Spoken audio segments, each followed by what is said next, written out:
following program is from NET, the Public Television Network.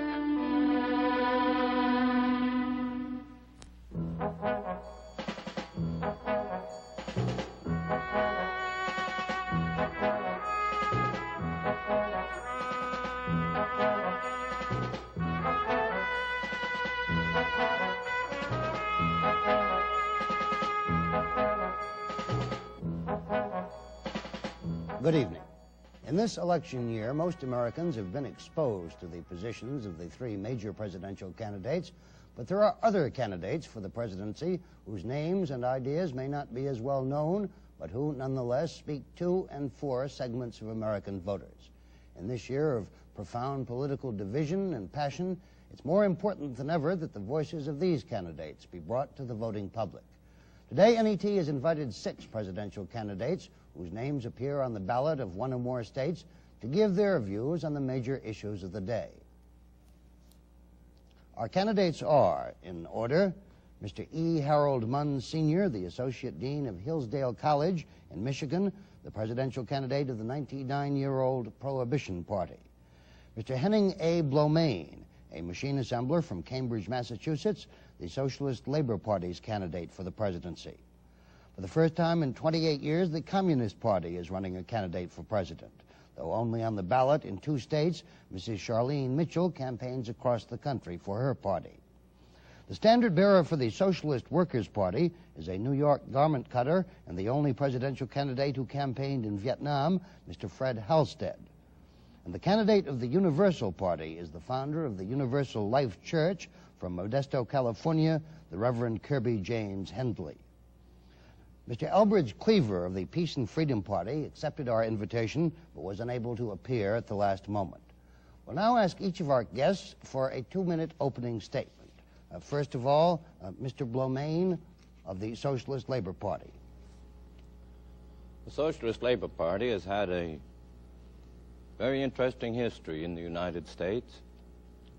As a matter of fact, its antecedents go back to 1876, and it was reorganized on its present basis in 1890, and has run presidential candidates in every election since 1892. The Socialist Labor Party has never addressed itself to attempting to patch up capitalism in any way. It has no reforms in its platform, and it recognizes that to try to reform capitalism is purely dealing with effects. And it has always insisted, in accordance with the teachings on which it bases its entire philosophy and program, that of Karl Marx and Friedrich Engels, that there is no prospect, actually, of the working class achieving any amelioration for their condition as long as this system remains with us. And history, in many respects, has proved the Socialist Labor Party right in this regard. All of the reform measures that were passed during the Roosevelt administration, all of the patchwork measures that are now being enacted, haven't removed the social or the economic ills. As a matter of fact, they are still with us to a great extent. The presidential candidate of the Socialist Workers' Party, Mr. Fred Halstead. Well, in this campaign, we've got 2 slogans to sum up our approach to the 2 major questions facing the country. That is the war in Vietnam and the crisis in their central cities and the struggle of the black people for equality. Humphrey, Nixon, and Wallace have the same identical slogans on these questions. All 3 of them have the same slogans. Their slogans are peace with honor, by which they mean a piece of Vietnam for the American military, and law and order, by which they mean put the black people down. But my slogans on these questions are to bring the GIs home from Vietnam now. That is an immediate withdrawal from Vietnam, and black control of the black community on the second question. I was recently in Vietnam, and I went there to talk to GIs, find out what they thought about the war. I found more of them there were opposed to the war than were in favor of it. And they know from looking in front of their face that it has nothing to do with freedom, that fight over there, because that government that we're supporting there is a puppet that was created by the United States and which doesn't represent the people. And what is involved is that the American military is being used as the private protection agency for U.S. big business investments and future investment possibilities in that whole part of the world. And it's a very poor reason to lose 35,000 GIs dead.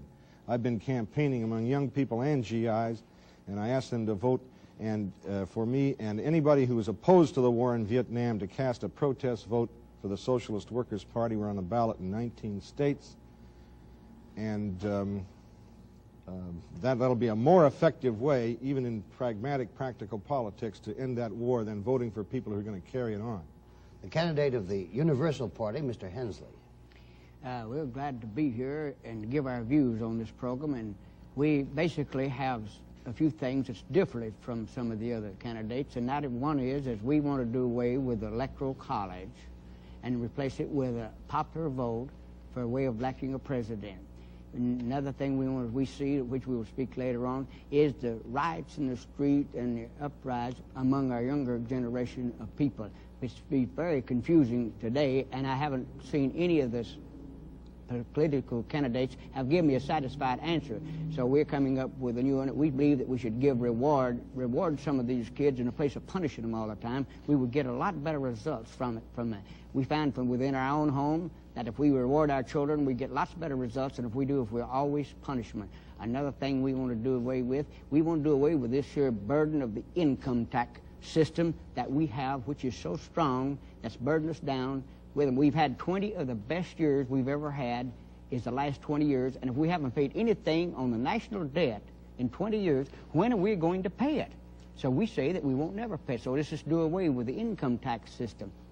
And another thing we want to do, we believe, personally I believe this, not so much of the party, is that we should bring church and state together. Thank you. The opening statement for the candidate of the Communist Party, Mrs. Charlene Mitchell. Yes, as you've said, this is the first time in 28 years that we have had a presidential candidate. But that does not take away from the seriousness of our campaign. We are indeed very serious about it, because it is very clear to us that of the so-called major candidates, that there is not very much difference when it comes to the issues that face the American people. And the only clear alternative that American people have today in the electoral process and facing up to and answering issues is that alternative to the left. We too feel that capitalism, it is impossible for capitalism to answer the needs of the American people. But there are immediate needs that the American people have, and unless we begin to struggle for those immediate needs, it will become impossible for people to see the need for the changing of this system to one of socialism, whereby man can live in a more just and humane way. Thank you. The candidate of the Prohibition Party, Mr. Munn. The Prohibition Party is an old-line political party, which, as you mentioned earlier, was started 99 years ago. Next year in Chicago, we expect to celebrate our 100th anniversary. And we have been regularly sponsoring candidates for the presidency during this long period of time. The Prohibition Party is probably the only political party which comes out definitely and specifically for a conservative commitment to Christian principles and their application in government. And this is one of the things which we emphasize. We have a 28-plank platform which is comprehensive in its nature. We ought to be called the American Christian Party rather than the Prohibition Party, but it's not easy to change the name of a party after that party has gotten underway. There are some very practical roadblocks which have been placed in the way of a change of name by the major parties. But our 28-plank platform does survey the field of government. And as an educator and as a citizen, I feel that it's quite important that anyone who wishes to run for the presidency of our country must have a program of government that is broad and that is comprehensive in nature. We feel that there are some critical issues before the people of the United States at the present time, and we propose to deal with these constructively and positively and aggressively as America's Christian Party. Now we plan to explore the views of each of our guests in turn through question and answer. Mr. Blomain, your party has been in existence for 80 years now. Do you really have any hope that capitalism can be abolished by the peaceful means you advocate without a revolution? Well, in the first place, capitalism is definitely on a decline now. It can't solve the problems that are a product of its own inherent nature. And as a consequence, the Socialist Labor Party feels reasonably certain that the time is going to come when the working class of America, realizing that the social and economic problems that confront them cannot be solved under capitalism, will adopt the program of the Socialist Labor Party, which consists simply in the working class organizing to vote at the ballot box for the candidates of the Socialist Labor Party, thereby voting for the establishment of a bona fide socialist society in America. But we in the SLP recognize that socialism isn't going to be established merely by the vote. It's going to require an economic organization that will back up the right expressed at the ballot box. And this organization is the Socialist Industrial Union, to be organized in all of the industries throughout America. And once these unions are organized, the workers will elect their own foremen and superintendents and management committees, and also representatives from the respective industries to an industrial congress. The political candidates then, upon receiving a majority vote, would take political office for the purpose of adjourning it and handing the reins of government over to the Socialist Industrial Unions. And the Socialist Industrial Unions would take and hold and operate the industries in the interests of society. Which will come first, your triumph at the polls or the organization This will be of these? coincidental. And the organization, the Socialist Industrial Union, will take and hold and operate the industries in the interests of society, abolish the wage system and the system for production for sale, and establish the society in which we have full democratic control, collective ownership, and everyone would receive the full social value of his toil. Well, Mr. Blomain, in the 1930s, the various left-wing parties used to collect a total of numbering in the millions of votes. They've declined since. Why, and what do you think might restore their fortunes? Well, I think that an examination of capitalism reveals what has actually happened. Capitalism has become increasingly dependent on producing war material. Dr. Ralph E. Lapp recently pointed out that since the end of the Korean War, America has spent $1 trillion on armaments alone. The war in Vietnam thus far, during its active phase, has cost America about $100 billion. Oh. And the federal budget this year, appropriations for military purposes come to $70 billion. Coupling this with deficit financing and hypodermics applied to the capitalist system has for a time perpetuated it. But the time is rapidly coming when these are no longer going to serve the purpose for which they're intended, and capitalism will not be able to survive. Are there any socialist countries in the world today whose present systems approximate your ideal, Mr. Blomain? No, as a matter of fact, many years ago, Daniel De Leon, the intellectual founder of the Socialist Labor Party, pointed out that nobody leans toward socialism. You either are a socialist or you aren't. And an examination of the economy in the Soviet Union or Scandinavia or England or anywhere else where they claim they have socialism reveals the fact that they have all of the economic factors which would not exist under socialism, namely the wage system, production for sale, political government, economic classes. All of these would not exist in a socialist society. You talk of abolishing wages. Do you hold with the ancient dictum to each according to his needs, from each according to his means? Ultimately, when socialism is established, this will become the prevailing rule and dictum, as you put it. What would you substitute for wages? Well, we'll use a system of labor vouchers. It's estimated now that it takes about 57 man-hours to produce an automobile. In whatever industry you yourself may work, you would contribute 57 of your man-hours to the social store and receive a labor voucher to the tune of 57 man-hours, with which you could acquire a car. A house probably takes 100 man-hours to turn out. And anyone wanting a house under socialism would have to contribute 100 of his man-hours to the social store and receive labor vouchers in that amount and thereby acquire a house. You don't think it's significant, Mr. Beaumain, that other societies founded on the intention to abolish wages have in practice not found it feasible to do so? You still think it can be done?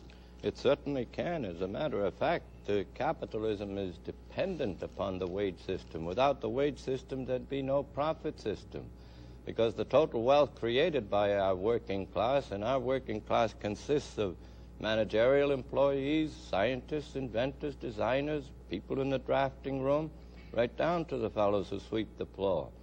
And wages constitute only a part of labor's product. The rest of it goes to the capitalist class in the form of surplus value, out of which they're able to obtain their profit. Thank you, Mr. Beaumain. We must turn now to Mr. Halstead of the Socialist Labor Party. Socialist Workers. Sorry, pardon me, Socialist Workers Party. Is yours, sir, a less revolutionary than Mr. Beaumain's party? It's sometimes described as reformist. Is that a fair appellation? Now, we're revolutionary and we're Marxist. We don't... we do operate in day-to-day activities. Like, we try to end the war in Vietnam, and we believe in supporting the struggle of black power, and we support strikes for higher wages and things like that. Some people call those reforms, but we don't see any contradiction in that and building a revolutionary movement which can challenge the power of the capitalist class and the two major parties and change it. We think that the two go hand in hand. How do you view the reforms of the system under the New Deal, the Fair Deal, the Great Society, and so forth? Do you welcome those or regard them as subterfuges? Or? Well, those are things like the 8-hour day and things like that were things that working people fought for, and they won them. And sure, we're for that. But they weren't given to the people by capitalists or by somebody who was trying to patch up the system. They were fought for. And for example, we can end the war in Vietnam right now if the people get out in the streets and fight for that end. And in the course of doing that, we'll build an independent movement in the country which is outside of and opposed to the parties which are controlled by big business, in whose interest this war is being fought. Just the other day here in San Francisco, there were several hundred GIs themselves who marched in front of a big, massive anti-war parade to let the American people know they're opposed to this thing. And that's the kind of a development that I encourage and am involved in helping to organize, and that I use my election campaign to encourage. Likewise, the struggle of the black people for control of the schools in the black community so they can teach their children some African history and history of the Afro-American people in an honest way, and instill instead of a sense of inferiority, a sense of pride and self-respect. And those are revolutionary developments which are helping to build a movement in the country outside of and opposed to the two capitalist parties, which are, as I say, controlled by big business and operate. They conceive the national interest to be identical with the narrow interests of the major stockholders and the major corporations, and invest all this money overseas and send the army after it to protect it. But that's not in our interest, and it's not in the interest of the GIs and the ordinary people. Mr. Beaumain says that he does not identify with any of the socialist or communist regimes now in existence in the world. Do you? Well, I don't think there's any utopian society in existence in the world, but I support certain things. I support the Chinese Revolution and the Russian Revolution and the Cuban Revolution and the American Revolution when it took place. I support in general revolutionary developments of oppressed people around the world to try to improve their conditions. How about the social democratic parties of Western Europe? Well, they're not. Scandinavia. They're not revolutionary like the British Labour Party. They nationalize a few industries that are going broke under capitalism anyway and do the capitalists a favor. No, we don't propose that. We propose to nationalize the ones that are doing very well also. You have said that gun control laws will not control the brutality of racist police. Are you against gun control laws? Yes, I'm against it because that's an interference with a traditional American constitutional right, and I think that people have a right to have a gun in their house, to protect themselves. I'm not talking about going out and shooting up somebody else's neighborhood. But the real source of this big argument about gun control laws now are the struggles that are taking place in the black community. And, you know, they never talked about this when the Ku Klux Klan was shooting up somebody else's neighborhood and when Al Capone was running around Chicago. No, I'm in favor of that. I'm in favor of that traditional American right, and I don't want to see any of those individual rights taken away from people. But if you have a situation in which left-wing militant black groups are able to hold arms for self-defense, aren't you going to have to grant the same right to the Minutemen? They've had the right for you. The white people have been armed in this country for a long time. Nothing new about that. Nothing new about that at all. But you wouldn't disarm white people. No, I don't say I'm disarming anybody. I say every citizen has a right to the traditional American right, which is written into the American Constitution, to have a rifle or a shotgun in his house. That's all. Do you feel that the New Deal, by regulating and restraining capitalism, is taking the wind out of the sails at all of left-wing movements in this country? Well, no, the left-wing movement is growing rapidly now again, and the youth are beginning to become radical. You've got a radical swing in the country today. This is a complicated question. If any people want further information about my party, they can write to the Socialist Workers' Party, 873 Broadway, New York. That's 873 Broadway, New York. For further information. It's a non-commercial network, Mr. Austin. Do you see any possibility that left-wing groups, those represented by you and Mr. Mulblane and Mrs. Mitchell, from whom we'll hear in a moment, will in time get together, pool their strength? We're in favor of that. We're in favor of that. And we offer repeatedly to get together on any points where we can agree. And for example, the Communist Party and my party do work together occasionally on points where we can agree. We make the same offer to the Socialist Labor Party. Unfortunately, we don't agree on the electoral procedure because it's a principle with us not to vote for capitalist candidates. The Communist Party usually supports somebody in the Democratic Party. I'm very glad to see them run a candidate now, and I think that'll be a blow against the general anti-communist hysteria in the country. But yes, we're for unity on the left, and we work for it whenever we can get it. Ecumenicalism of the left, perhaps. Yes. Perhaps. Mr. Hensley, you're on the conservative side of the spectrum, sir, you and your Universal Party. Now, some right-wing candidates withdrew from the election this year and decided instead of running to support Mr. George Wallace. Did you consider this? And if so, why did you not do that? Well, George Wallace, only a few things, just very few things I agree with him on. And that is, one is turning the government back to the states, you know, states' rights, and that way, that I agree with. But many other points that he made, I disagree with him, though I helped him get on the ballot in California. Why did you do that if you Well, because I'd like to see more opportunity for people who do vote to have more of an opportunity to select candidates from, see. What kind of assistance did you give Mr. Wallace? Oh, just only registered for him so he could get on. Oh, see. So, well, you know, naturally that I knew a lot of people and they helped me. This is, say, a turnabout play. And that's why I helped him to get on the ballot. I have no intentions of voting for him and didn't at that time, but I did think that I would help this fellow or this lady or anybody to get on the ballot if I could be of any help to him, which did not destroy me. Do you agree with Mr. Wallace's views as you understand them on race relations? No. I'm strictly not a racist at all. I believe in integration 100%. Well, you said that, but you've also said we've been moving too fast on race relations. Now, that is true. You see, I say that you cannot force, we'll use this little point that I've used before, you cannot force love upon another person. You cannot force me to enjoy somebody in my house that I don't want there after you forced them in there, see? But I believe in integration. I believe that everybody should have a right to that. It's right for him, regardless of who it hurts. But forcing it, I do not believe in that. Do you mean that you object to any of the provisions of the recent civil rights bills?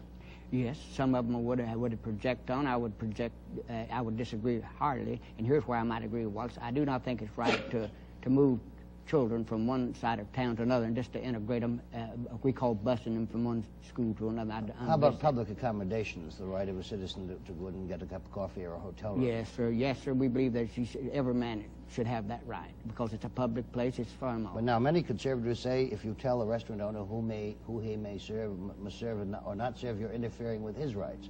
You don't go along with that. No, I do not, because he opened it up and got in a public place and did not take his commitments out for that purpose, you know what I mean, to do that. Now, if he would have had a Socialist club somewhere and in the background would have stated that he was doing that for a particular group, for I only accept men in here, see, I would not accept a woman, then I would say he might have that right. Mr. Hensley, you believe in the abolition of the federal income tax, I believe. Absolutely. That's my main point.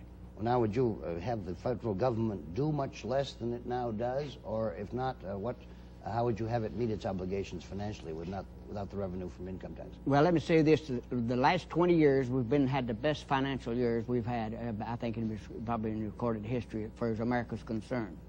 And if we didn't pay anything on our national debt in 20 years, how or when are we going to pay this when we're paying some $5 billion in interest alone each year? That's soon going to eat us up. Wait a minute. If you would abolish the income tax, you'll have less prospect than ever of paying off the debt. Well, let me finish the point. Excuse me, sir. All right, then if we didn't, I say this, let's just abolish the income tax system to begin with, and which we'll do some of these days to be practically the same thing. One of these days we'll wipe the slate clean anyway. So let's just do away with the income tax and then appropriate the money and have Congress, everybody send in what they need, this income, and then they figure up the bill, then have Congress to authorize printing of the money to do those jobs with, and then we'll cut out all of these here tax collectors and all these big buildings around the country that we have and all this debt that we're in, which we will finally have to wipe off someday, and we'll start out. Because we can't go broke as long as we don't let the money get out of the country and the wealth get out of the country. Well, what backing would there be for this currency if it was just printed willy-nilly?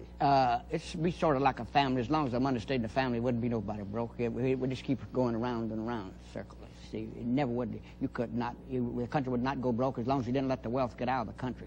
As long as you kept it here, it would be just like it. It's always in the family. We're a family, and we'd have it here. So you said the federal government would just print whatever notes were necessary to meet its obligations. Yeah. You see, here's the thing why we would like to do that. We believe that the man who pays the bill should have the power. We think that the money flows from that man at the farthest, the consumer, that he pays the bill, doesn't he? In everything. He pays the bill, the consumer, these labor boys, all that. He pays the bill. So the man who pays the bill should be the man who the power goes. The power should flow exactly the same way the money flows. The money flows from the individual to Washington. We say that the power should flow from the individual to Washington and take the big government away from these and appropriate a lot more money for schools. You see, that's one thing that I'm very much interested in. I say that we take boys and girls from the age of 6 to 16 and educate them during that period and make good boys and girls out of them and reward them and see that we're on their side. We will have a lot better system, then we won't need it so much of this. Another major plank in your platform, Reverend, is the ending of the principle of separation of church and state, which of course is one of the cardinal principles of our system. Isn't yours a revolutionary notion, sir? Up to a point, I guess it would be. And sometimes I think it might be more. See, most of people say that they are against church and state become one. I say that to have to become one, the only hope for mankind is. Because anything that separates people is wrong. And there's nothing in this world that separates men more than religion. Nothing. I don't care what it is. You find them out, they separate. Then next is politics. My daddy would not have let me stay in his house if I'd have been on the other side of the fences. So we must do something with it. The thing that's separating us, we must break down. So that is some of the things that we are interested in. Sure we are. But what religion are you going to establish as a state religion? A state religion is this. I thought about this for some 5 years before I come up with the idea. The only way you can do it in a society as we have today is let every man believe the way he wants to, without question of his faith. See, we will license a man without question of his faith and for life and without a price. We believe that every man's a minister. We'll send anybody anywhere a minister's like. We don't care who he is. That's what the government's been after so much about. It's a lot of these here boys, that's been staying out of the draft because they get a 4D deferment. But we're not out to do that. But we'll give anybody a minister. We believe that everybody's a minister. We don't believe that just, we say the only difference between any human being is his education or his knowledge. That's the only difference. Race is not a difference, and nothing is the difference, only the knowledge that he possesses is the only thing that separates two human beings. Mrs. Mitchell, the candidate of the Communist Party, is it fair to say that the Communist Party in this country would have got a great deal more support than it did back in the 30s and 40s when it was last on the ballot if it had not been for a widespread feeling, which you might well challenge, that the party was a creature, an instrument of the Communist Party of the Soviet Union? Oh, I think that there was such a widespread feeling that this was true. I don't think it ever was true. But the acceptance of the Communist Party by the American people has not to do with whether or not they felt we were tied to another country, or more specifically to the Soviet Union.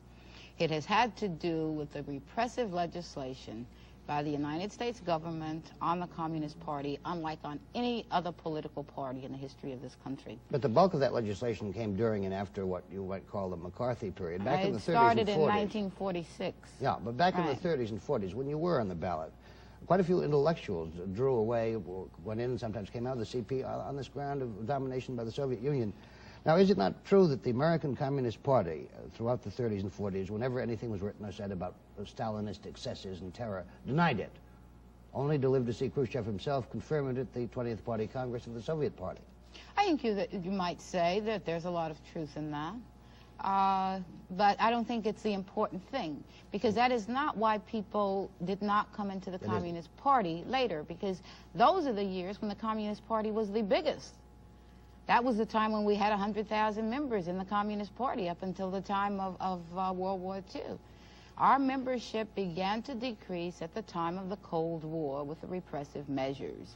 Are those repressive measures now waning, do you think? Yes, they are not just waning, they are being defeated time after time. And on this, I would have to agree very much with what Mr. Halstead said, that people win victories.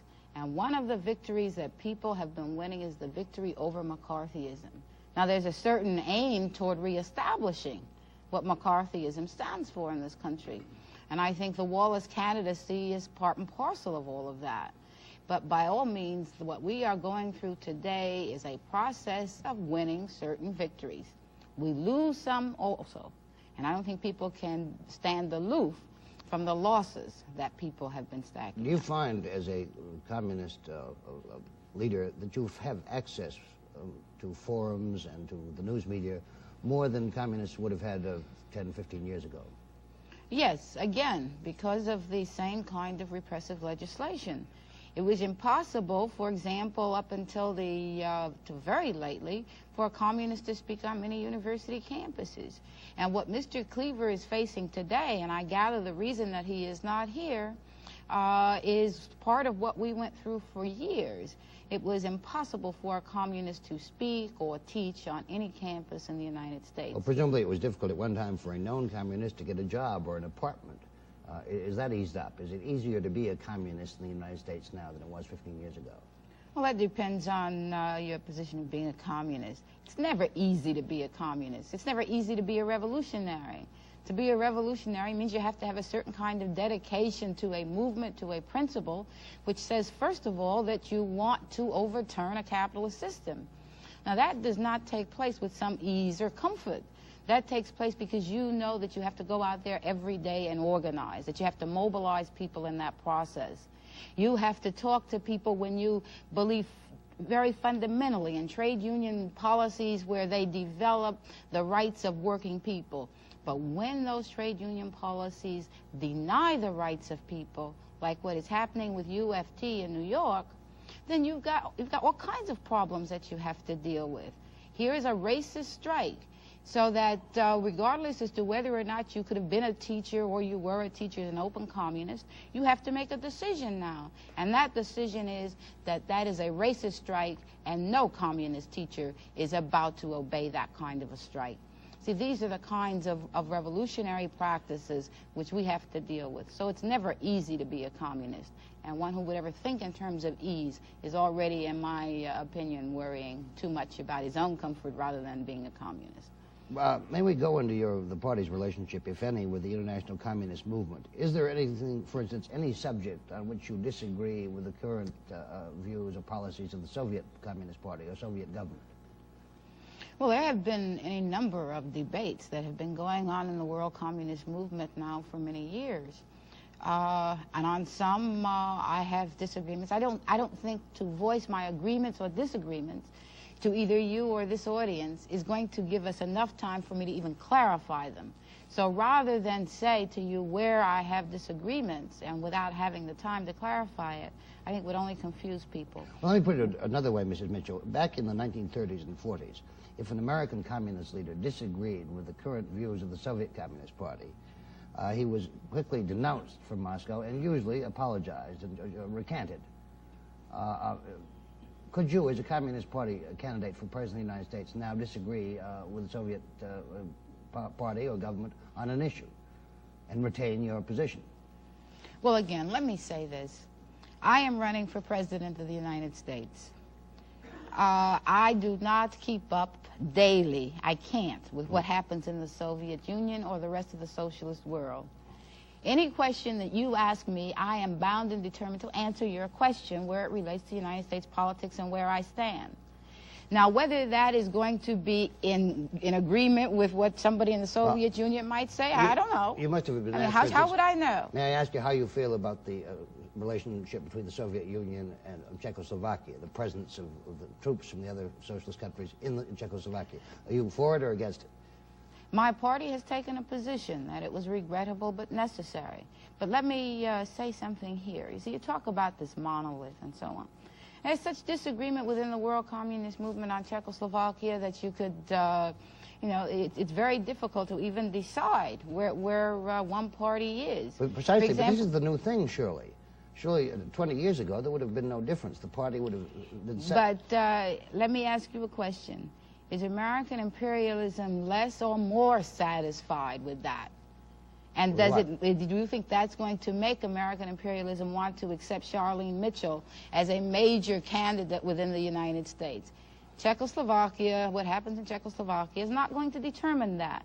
What's going to determine whether or not Charlene Mitchell is going to be a major candidate is when people realize that whatever the differences are within the world communist movement, that socialism provides the way to answer these problems. American capitalism does not provide that way. All right, let's come back to this country. Are you in favor of a coalition of the left, of a popular front, so to speak, as Mr. Halstead said he was? He did not say popular front, that's right. As he has said, we have worked together on some things, and where we have agreement, I have no difficulty in working with any of the parties on the left. But where we have basic and principled disagreements, it seems to me that it would do the left a disservice to have unity just for the purpose of unity. I would hope that we would clarify some of those issues. Most basically, those issues would be how we see the struggle for black liberation, for example. Because I do not just see the necessity for black control of the black communities only. I see working as well within that the possibilities and the necessity for black people to be on all policy-making bodies of all instruments in this country, instruments of government. So I don't know how this proceeds. I am for a left that says that the end of racism is part and parcel of the beginning of a revolutionary movement in this country. But it can't be done without it. Some of the leaders of the student movements around the country, the latter-day militants, have been heard to describe the Communist Party as middle-aged and bourgeois and dull. I can see that you're none of those things, but do you meet that criticism when you talk to them, and how do you answer it? Well, at first I did, and then as we begin to discuss, of course, they begin to see that this is not the case. The problem is that there is developing, and I welcome it, a whole new left movement in this country today among young people. And just as I was in 1946 when I joined the Communist Party and I looked around and I thought everybody was much older than I was 16. Well, of course, any revolutionary, who's gone through a siege is older than I. But also I began to learn that many of these people had learned through mistakes, through trial and error, but through doing, that they had established that they were a revolutionary party.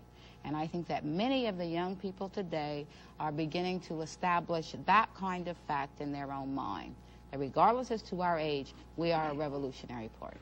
Mr. Munn, as your party approaches its centennial, it does not seem to have won the issue for which its name implies it exists. In fact, since the end of federal prohibition, many states have abolished their state prohibition laws and permitted liquor by the drink. Do you have any real hope of restoring this, reversing this trend and restoring prohibition? Yes. If we didn't, there really wouldn't be much point in maintaining a political party. It is true that we are an old party and that we have had a broad platform. Maybe that would justify our maintenance of the party, and especially our emphasis on moral and spiritual values. But even so, we do have hope that we can see the time in the American life when prohibition will return to the United States. Is this still the biggest, the most important plank in your platform, would you say? It occupies the largest space. It has the most words in it, as far as that part is concerned. If you mean that that makes it the biggest one, why, perhaps that would be true. But as I said before, we do insist that any person, any party must have a broad, comprehensive program of government. This is the one plank of the party which basically welds the group together and makes the party continue to fight for the principles which it believes in. What about some of your other platform planks? You, too, would like to give the income tax back to the states, as Mr. Hensley would, I believe. No, I can't go along with just exactly what he said. The Prohibition Party, right or wrong, whichever way you want to interpret it, was the first political party to propose the income tax. Interesting. And then it was taken up by other parties. Incidentally, the Republicans never have sponsored it, never have approved it. This is a very good instance, is it not, of minor parties feeding ideas into the system which later adopted by the major parties? Well, very definitely it is. The historian of minor parties, Dr. Hesseltine, I believe it is, has indicated that much that the major parties have realized in the way of constructive, forward-looking legislation has initially been proposed by a minor party. And in many respects, that is definitely true. So you think your party is responsible for the fact that we all pay income tax? Now, just a minute. I'm not going to put it just exactly that way. We came up with the idea first, but we're having second thoughts at the present time. That's what caused you to ask the question. What is your present position? We believe that the whole tax program, the graduated income tax, needs to have a thorough examination, needs to be looked at very carefully, for we feel rather keenly that we are not getting from government what we really should get in terms of the amount of tax money that is paid into government. We do not ask, however, for the repeal of the income tax law.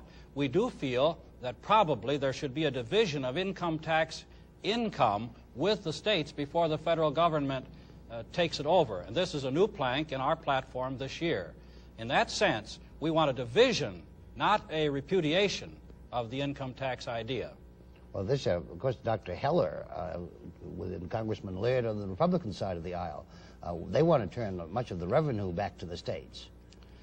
That's true. It's been rather interesting to me to find so many things cropping out in the present campaign, even on the part of major candidates, which the Prohibition Party has either sponsored or has thought about or has considered, has discussed, and these things are coming out now on the part of many of the major party candidates. But that's what minor parties do.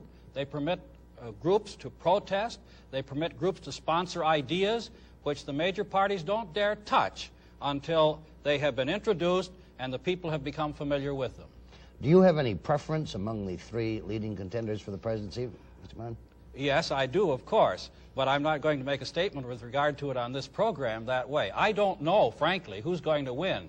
I know what the magazines say, I know what the newspapers write about it, but I'm not at all sure that anyone really knows. I do have a preference, but it would not be appropriate for me to state it here. I'm quite sure. You're going to vote for yourself, or are you on the ballot in your state? I'm sorry to say that we're not on the ballot. We presented about 1,100 more signatures than were required. We believe that the Board of Canvassers did not give us a fair shake in Michigan, but we do have write-in privileges. It was interesting to note that there seemed to be an undercover effort to even block us from a write-in privilege in Michigan. We won that right through a state Supreme Court decision, but we were not as fortunate as Wallace. We took our situation to the Supreme Court of the United States in 1966, but they wouldn't hear us. They did hear Wallace, and they've upset the ballot law in Ohio. And if there's any one thing that Wallace has contributed, it has been his contribution, which probably will make it easier for minor parties to get on the ballot in a number of different states. You don't have much in common with him otherwise, I guess. No, not too much. Well, I agree that we need law and order, but I'm not sure that I want the kind of law and order that Mr. Wallace would call for. Someone asked me very seriously, seemingly, would you be willing to accept a position as vice presidential candidate under Wallace? And he seemed to be sincere about it. Of course, my answer was no.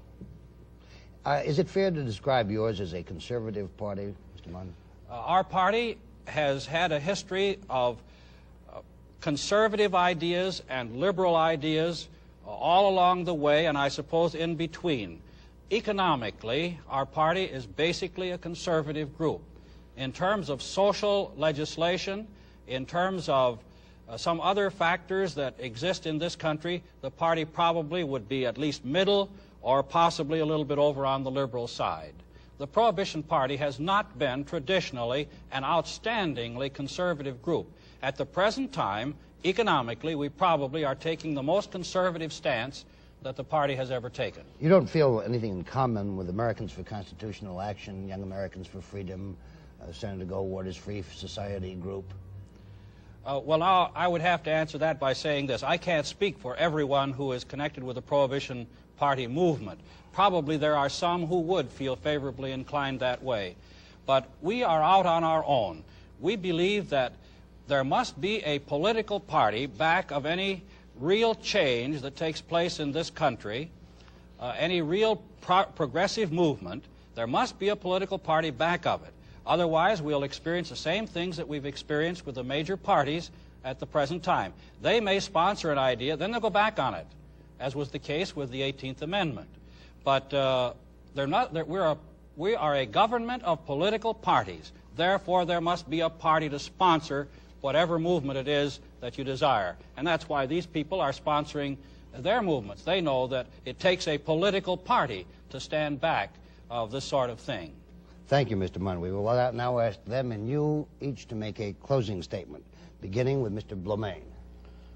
Well, the Socialist Labor Party is very much opposed to violence. It also expresses great sorrow and understanding and compassion for the racial divisions which today afflict American society. But the Socialist Labor Party also points out that society is divided into two classes. The working class, whether they be made up of black, white, or Irish, doesn't make a bit of difference. And America today is owned by a relatively small handful of owners of the 500 largest corporations, the capitalist class. Our working class produces all of the social wealth. Our working class runs industry from the top to the bottom. And we point out that it is possible to achieve peaceably the change from capitalism to socialism by organizing politically and backing up the political vote by the thoroughgoing industrial organization of the working class for the purpose of making the industries the property of all the people.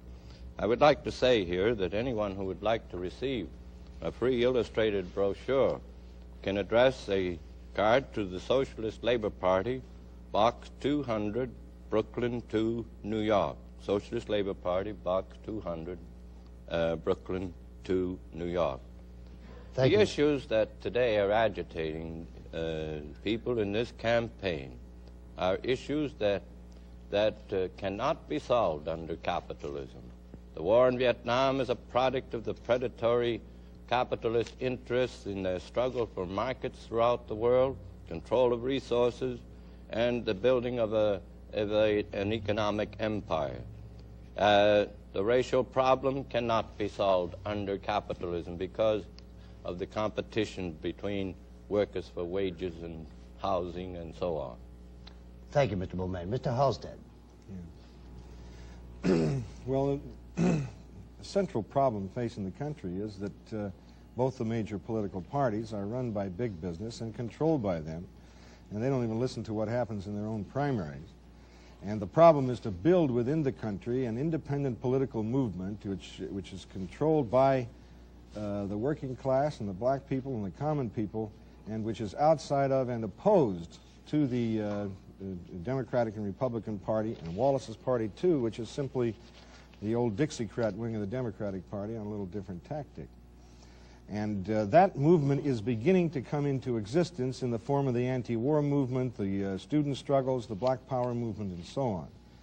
We would favor the development of a labor party and of an independent black political party, which in alliance could dominate the country's politics and make a fundamental change in the country, and we would support such a development. In the meantime, the way to vote against the war in Vietnam is not to vote for Humphrey, Nixon, or Wallace, who are going to continue to carry it out, but to cast a protest vote for the Socialist Workers' Party. Imagine what would have happened in 1964 if all those millions of people who voted for Johnson as a peace candidate instead had voted for the Socialists. And we stand for siding with the revolutionary developments throughout the world in the advanced capitalist countries like the United States, in the colonial countries like in Vietnam and Cuba and so on, and also in the Soviet orbit. Like we side with the Czechoslovak communists fighting for individual human freedom. And if you're interested in joining such a movement and further information about it, then contact the Socialist Workers' Party at 873 Broadway, New York. That's 873 Broadway, New York. And remember, as the old socialist Eugene V. Debs used to say, it's better to vote for what you want and not get it than to vote for what you don't want and get it.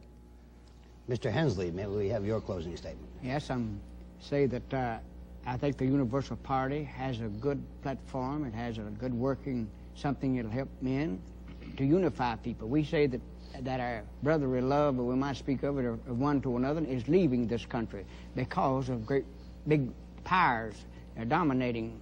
We believe in a cooperative working system rather than an organized system where you commit your power to some head.